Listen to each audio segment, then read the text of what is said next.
Welcome to another episode of Healing Through Love. Each week, we share ideas, experiences, and resources to increase the awareness of domestic and family violence and to empower survivors to grow and thrive.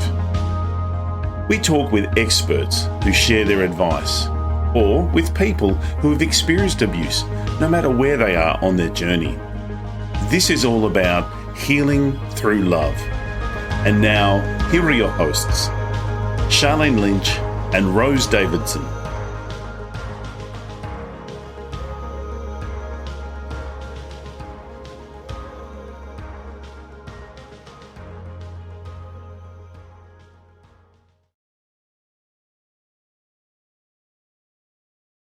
The Healing Through Love podcast with host Sharlene Lynch and Rose Davidson would love to acknowledge Global Glamping Charities Incorporated for generously supporting this podcast. Global Glamping Charities, solving homelessness in all of its forms. Reach out to them at globalglamping.org. The Healing Through Love podcast with Sharlene Lynch and Rose Davidson. In episode 47, Suzanne Jabour shares with us how we can break down the stigma around grief. For me, it's become really clear that the first step is about permission. And, in my life project, that permission would be external, right? People would show up to support you. We would be given permission to grieve out loud for as long as we need, which realistically is years, right? This whole you have a week to plan the service or the celebration of life, and then you're done and you're supposed to show up as your normal self again is a myth, and it's a harmful myth, right? Because what it tells to grievers is that there's something wrong with them if it takes them longer than a week, which of course it's going to. It's going to take you years, if not. I'll be grieving the loss of Ben forever. And I'm okay with that because I will love him forever. And grief is the other side of that coin, right? So I'm okay with that now. I've come to complete, that's my goal is integration. How do I move forward with this loss? The Healing Through Love podcast with Sharlene Lynch and Rose Davidson. Hello and welcome to the Healing Through Love podcast. I'm your host, Sharlene Lynch from sharlenelynch.com. Healing Through Love is here to help victims and survivors of domestic and family violence find their way back to a more fulfilling and meaningful life. We interview experts and survivors who share their personal stories and offer advice to those who've experienced abuse no matter where they are on their healing journey. As well as the Healing Through Love podcast, we hold annual Pamper Days here in Adelaide, and I'm proud to say that because we've expanded to a global concern, we are now having them in Dallas, Florida, Hong Kong, and also in a suburb here in Adelaide as well at a local retreat. We're very excited about the expansion of the Healing Through Love program and offering these Pamper Days to local survivors. Think day spa on steroids. We have local practitioners come along and provide their services for free for a much needed day of indulgence. Now, we are looking for other organisations who have similar values. Please get in touch with us. And we're also looking for additional guests. Now, on that subject, I have an amazing guest today, Suzanne Jabour. It's a French name. Who would know? I love it. And Suzanne is a grieving mum who found meaning in her loss through helping other grievers and helping the supporters that support the grievers as well. After the sudden death of her son in September 2020 at the age of 22, she knew she would only survive if she could stay conscious and curious about the grieving journey. She now helps other grievers do the same as they chart their unique grief path. She quickly learnt that most people had no idea how to support her, and she also works with people and other organisations and businesses build the skills and the protocols to build better support for those people going through grief. Hello and welcome, Suzanne. Hello. Thank you so much for having me. I'm so grateful to be on with you today. It's such a blessing to have you here. And this subject is so close to home for myself and many of our other listeners. it is a process. And if you're okay, I'd love you to unpack, your journey, how you got to becoming this grief counselor. Yeah. Yeah, thank you so much. So as you said, I come to this work as a grieving mom. I realized when my son died, I literally got that middle of the night phone call that is every parent's nightmare.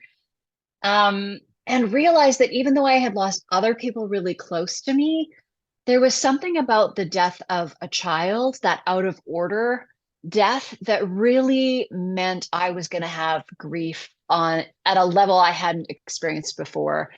And the symptoms I had, the brain fog, your whole body is dysregulated and you're not sleeping or eating or really doing anything normal. I didn't understand that so much of that was normal, that that's exactly what should happen. And so I really had to make that decision, as you said, to be conscious, which meant that I was going to eyes wide open, face what was coming and just allow it to come. I knew if I went back to my sort of old ways of stuffing emotions and, trying to just soldier on and, being a good worker or a good anything wasn't going to work this time. I really just had to allow the emotions to be as overwhelming and horrifying and scary as they were, or I wouldn't survive. That was really a decision about survival. And the curiosity piece was about, I had done so much work, personal work to get to a place where I really lived my life with this kind of idea of a growth mindset. And I knew that was going to be really, really hard to hold in grief because it's so easy to get overwhelmed and feel kind of stuck and like you're just lost and there's something wrong with you. And I thought, no, I need to like, that has to be a decision that I stay curious. And really in the early days, and, maybe you can relate with this and other listeners too, in the early days when you've had a catastrophic loss like that, the curiosity really was about, how do I breathe? Like when I'm curled up in a ball on the couch sobbing that ugly cry, how do I get a breath? How do I release from that gasping, kind of situation and just get back into regulation? And so that's where the curiosity started, really was about how was I going to survive? How was I going to support my daughter? And I said to her very early on, I'm responsible for myself first, and then I'm here to help you because she's an adult. And everyone else is going to have to figure it out. There were no children involved. We didn't have a younger generation to worry about in our, immediate family. So it was really me and her and, the aunts and uncles and her dad were just going to have to figure it out. So really that sense of radical self-compassion, that sense of, I knew that many things other than the loss of a person need to be grieved. And this is something that your listeners are experiencing, right? There's so much about lost dreams and lost ideas about how our life is going to go and disappointments that all need to be grieved. And somehow we have this weird, hierarchy of grief, and we kind of try to dismiss the smaller ones, which I think is a huge mistake because we need to allow all of them. And there's something about having one of the ones that we kind of give credence to, and we kind of expect someone to grieve really big, that gave me permission that you don't always get to be able to grieve out loud. So I really knew I had to, while I had that grace from people, face it full on and let it come in that moment. Because if I stuffed it down and it waited for me, grief is so patient, it will just wait till you have time, and I let it explode 2 years from now or 5 years from then, that support network wasn't going to be the same. So it was a really conscious decision to just face it all, let it all be what it was going to be and not go into resistance, and really look at how grief actually works, because no one had told me all the things. And I'm sure, now that I have the experience and the education that I have, I'm sure when my dad died and my mom was left, I'm sure she had a very similar experience as to what I had with Ben. I think that's the closest parallel is, if you're in a really close relationship with your spouse or partner and they die, that would be a similar kind of grief. And I'm curious for your audience, if that's, I think there's that level of magnitude of grief when you're looking at a situation where the relationship isn't what you hoped it would be or what you thought it was. And, I think we just all need to be talking about grief so much more because, especially right now, it's impacting all of us. And all of that unprocessed emotion and unprocessed grief comes out of us mostly as anger. And if we're seeing anything happening around the world right now, it's a whole lot of anger. And how do we together get at what's underneath and find that place? I love just your podcast title gives me so much hope because it's about healing through love. Like, how do we find that place where instead of the fear we feel about grief, we feel love? So that's become my mission is, how do we grieve with more love for ourselves when we're in the thick of it, more love for each other, more love for ourselves when we're trying to support someone and we're showing up and we feel awkward and vulnerable and like we don't know what to do and it all feels clunky. We just need to be showering all of that with love. So I'm just so grateful to have this space on your platform to share this message of really love and hope that, in those worst days when the only light you can see is a flickering candle at the end of the longest tunnel you've ever witnessed, that light is still there and there's still hope and there's still, there's a life to be lived and it's yours. And how do you take those baby steps and how do you find your way back to healing, which for me is an ongoing process, this process of healing that we're all going to do forever. That's our path here. That's what we're here for, is to heal and find love. So how do we do that? Through the lens of grief. How do we support each other better there? There's so much in that that page to unpack. Right. So you're saying, like, let's look at grief without shame. Let's look at grief Yes. as a process to heal from where you are to where you need to be. So let's maybe stop with the labeling. Let's perhaps maybe lean into some self-care so that you can hold that space and heal from within. And let's give others grace as well, because other people are grieving at a different pace and for different reasons than ourselves. And it could be over the loss of a job. It could be over the loss of a relationship. Like, there's so many things that will bring us to this grief space. And I'm curious to find out, what would be the first step forward? Is it self-care, or what's the first step to move forward? For me, it's become really clear that the first step is about permission. And, in my life project, that permission would be external, right? People would show up to support you. We would be given permission to grieve out loud for as long as we need, which realistically is years, right? This whole, you have a week to plan the service or the celebration of life, and then you're done and you're supposed to show up as your normal self again is a myth, and it's a harmful myth, right? Because what it tells to grievers is that there's something wrong with them if it takes them longer than a week, which of course it's going to. It's going to take you years, if not, I'll be grieving the loss of Ben forever. And I'm okay with that because I will love him forever.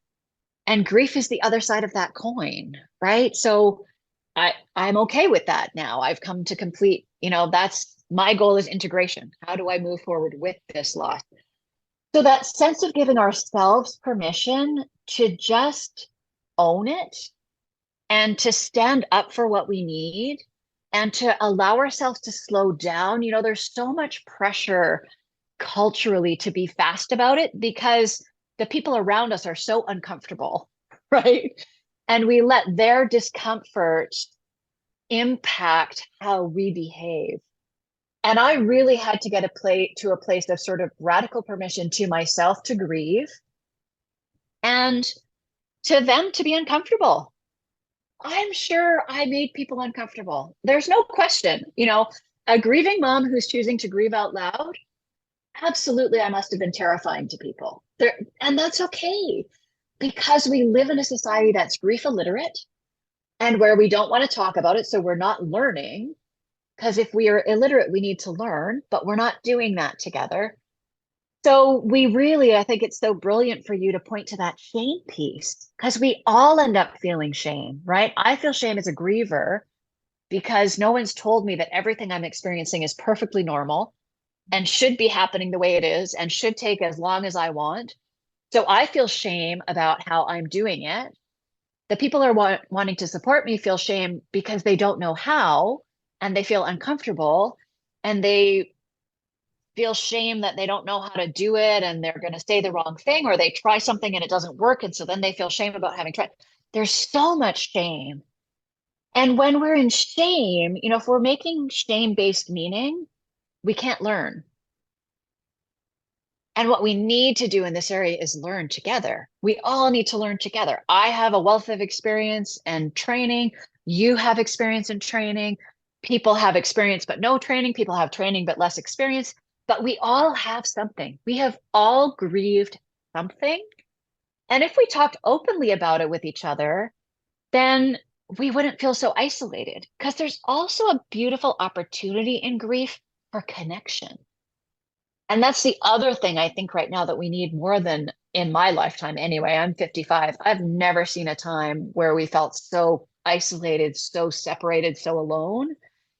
And we crave that connection. We're, as humans, we're wired for connection. If you look anthropologically, we're supposed to live in community. We're supposed to support each other. We're not supposed to do anything on our own. But we've all bought this myth of individuality. And, then you counter that, add on top of that social media and everyone presenting these curated lives. And, we're in a mess and we need to disrupt it. I love it. Okay, so have open conversations about it. And if you're the person who's going through grieving, do it your way. And don't be connected to what everyone else is bringing to the party. They've got their own stuff, their own stories, their own backstory that they're bringing to your grief. And know that you need to do it in your own time, in your own space, and just love yourself through the process. I do. I love that. I have to say, though, thanks for the C word, but I actually feel more connected since then, because now we can have conversations like you're in another country, you're in Canada, yes? Yeah. And I'm in Australia. Well, although this did happen before, it's happening more so. So I'm feeling more connected, not less connected. But I think it's just your viewpoint as well. But I agree. It's like one of the taboos. So like suicide, it's a taboo. We don't talk about it. Grief, like we don't talk about it. And everyone's expected to know what to do in a space of grief. Right. But do we? No, we're looking at examples of our parents who grieved completely differently. Now, I know in some countries, you pay people to come and grieve at the funerals because you need to have the loudest wailers to make the most noise, to show the most respect for the person who passed away. Now, look, so that different cultures do it very, very differently. Yes, and maybe there's something in that.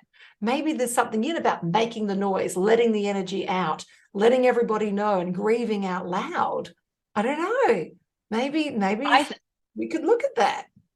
100%. And if you had people who were being paid to be out loud, this is so fascinating to me. I hadn't really thought about it till this second. If you have people there who are being paid to be out loud, then as a mourner or the person who's grieving, you're not going to stand out in the crowd. So what kind of radical permission is that for everyone to come together and be out loud? So it's almost like you have, when you watch the Olympics and they have like the rabbit runner who's like the pacemaker, right? Who's going to help set you up. It's almost like your grieving pacemaker, right? That's going to say, oh, this is how loud you should be. And now we're trying to keep up with the loudest ones. That to me feels so much more healthy than those of us who are just, we're going to do that. That's not moving enough energy, right? Emotions are energy. We need to move that stuff around. And so if you're giving permission to be like out loud wailing and, moaning, whatever it is, to find one of those funerals. I bet there's got to be one on YouTube somewhere. But I'm fascinated, right, by what permission that would give everybody else to then be as loud as you wanted, because you're not going to disturb anybody. You're not going to stand out in the crowd, right? It's a whole paradigm shift, which is so brilliant and feels so healthy. Like just like my gut is like, ooh, I want to do it that way. So from my understanding, that's the Jewish religion. So that and there's a number of faith traditions where you come together to be loud, to be proud about it, to be, and in some ways to be jubilant. right? Which we also deny ourselves. We deny ourselves both ends of the spectrum. Well, I mean, in Western culture, for me, anyway, we're denying ourselves most of the spectrum of emotions, if we're being honest. And that's really where we need to start, because grief is, my daughter so succinctly described it as all the emotions all the time. Because she was like, what on earth is going on here? I'm like, oh, it's emotions. Isn't this fun? Right? Terrible. Those early days, especially that acute phase where you're in shock and you're under the water of emotions.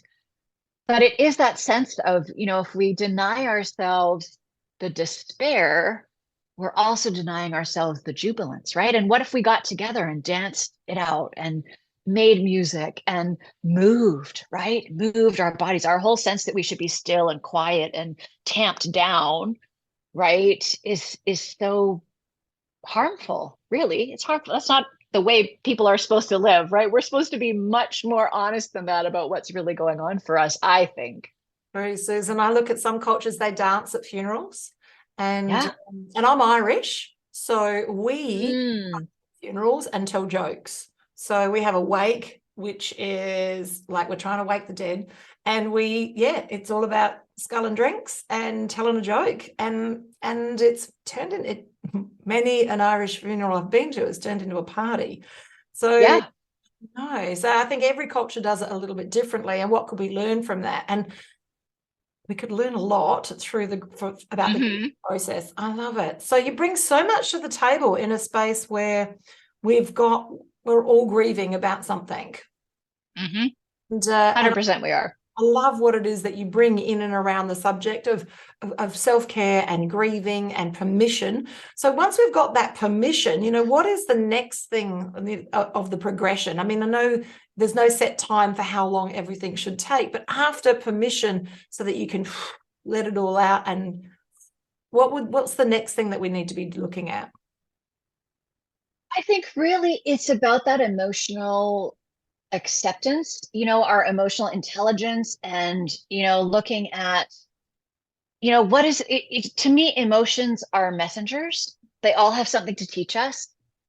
So it's about, and I want to be very clear, I'm not talking about those acute earliest days when you're just still in shock and survival mode, and you don't know what time it is or what day it is. And you just, like, if you're in survival mode, I'm not talking to you. If you're in survival mode, you need to give yourself permission to just be in survival mode and do what you need to get through each day until that tsunami lessens a little bit. And then it becomes about, what are these emotions? What does this mean? Like, how do I make sense of it?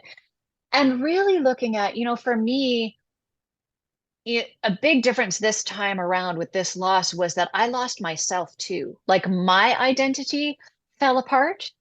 And I was really aware of this sense that, all of the pieces of myself and my life were like around me, like big jigsaw puzzle pieces on the floor. And my arms were already full. I didn't have any more capacity to hold anything. And there was pieces of me still on the ground. So how did I just take a baby step forward towards whatever my life was going to be now, only able to hold what I had, and acknowledging that there was parts of me I had to leave behind, and parts of my way of being and my way of, my relationship with emotions, my relationship with other people. There's something about, grief when it's that big that just shines a big spotlight on your life. And stories you were telling yourself, there's a bright light on them. And for me, it was a real reality wake up check, right? About, okay, what that I thought about my life is actually true.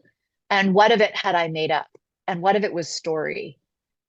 And how do I then, with that seeing, figure out the parts of me I want to bring with me, and the parts of me that I'm like, yeah, I'm okay with leaving that behind. Like, one of the things for me that happened almost immediately is I completely lost the capacity to perform. We all have this kind of performative aspect to our life sometimes, where we're doing what's expected of us. We're performing good employee or good mother, good worker, good sister, whatever it is.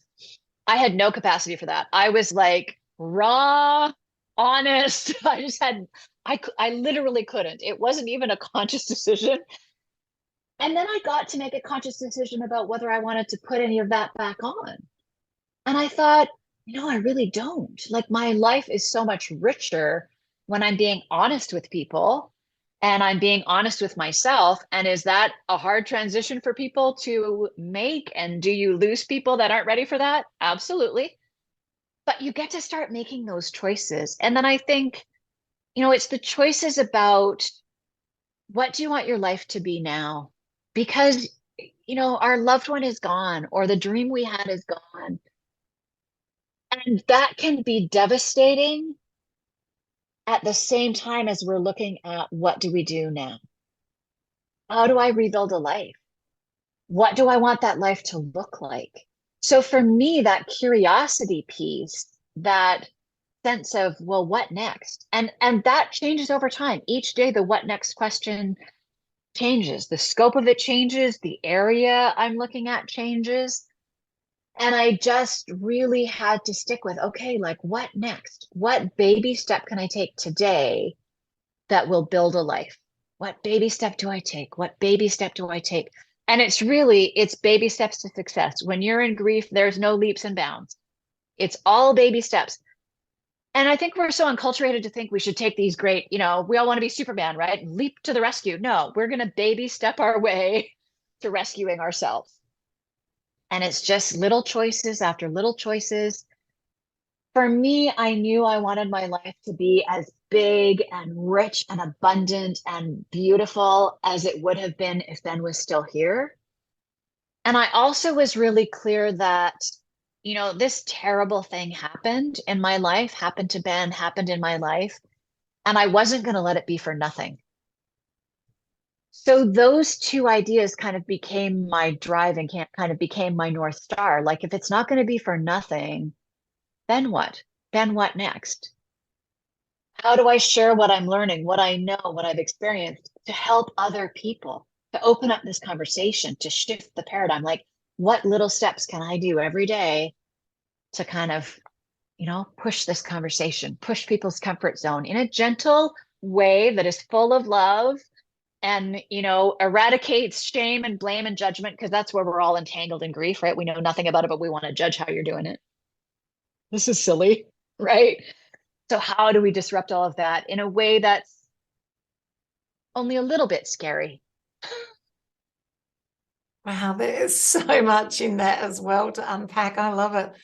So the giving permission seems very expansive. It's like letting it all go and being free and giving yourself permission and giving others permission to do it their way. Because as you say, they like to micromanage your own grief.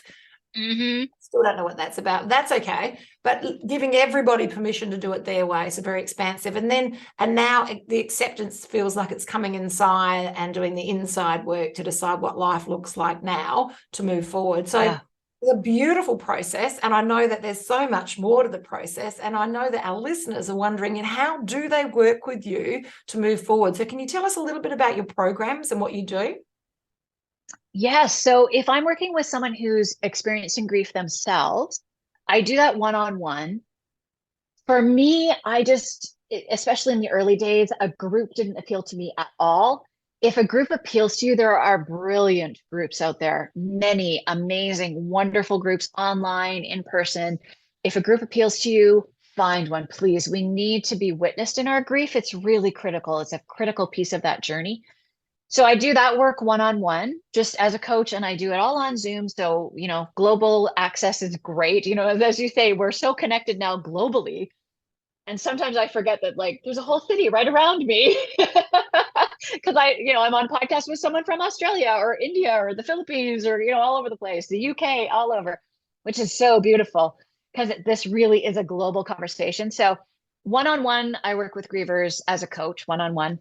And then I offer workshops to groups. So I'll come in, I have a series of workshops that all kind of fit together or can be pulled apart and done separately, which I'm happy to come in and do with a community group or an organization, a service organization, anybody. Happy to come and work with you to just start that conversation. And I talk about, what can you say to someone who's grieving? What can you do for them? What if you're like in the workplace? How could you support someone? Because those are all different relationships that we need to navigate when we want to show up and support someone. And then I have a 6-step program for businesses. So if you're a business owner who's thinking, oh, there's got to be something besides like your 3 days off and a referral to the employee assistance program, right? We know that's not enough, but that's what we have in our toolbox. So we offer it. But there's so much more robust support we could be offering, which really then creates the ripple effect of supporting everyone in the workplace and encouraging everyone to come as their whole selves to work, right? It's okay to come to work when you're grieving, and we want to support you to be successful there. And how do we do that? Because a lot of the time, we don't do a very brilliant job of it. We try. Some places don't try at all. Some places try really hard, and some are more successful than others because it's such a taboo topic and we're not talking about it. So we don't have the skills and mindsets we need. So that's really become my mission. How do I help individual grievers one-on-one just find their way, have a space where they can come and speak what's true and not be shamed or blamed or judged, because the good, the bad, and the ugly are all welcome here.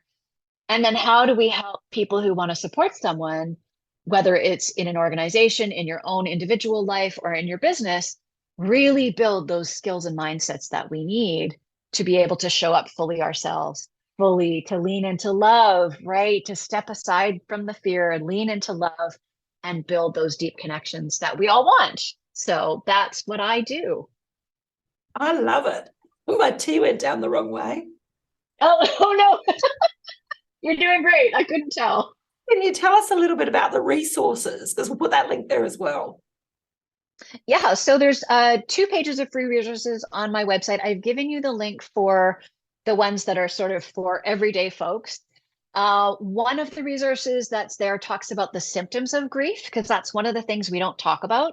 So I break down 8 of the really common symptoms. So brain fog, eating issues, sleeping issues, muscular issues, those kinds of things. So that's one resource.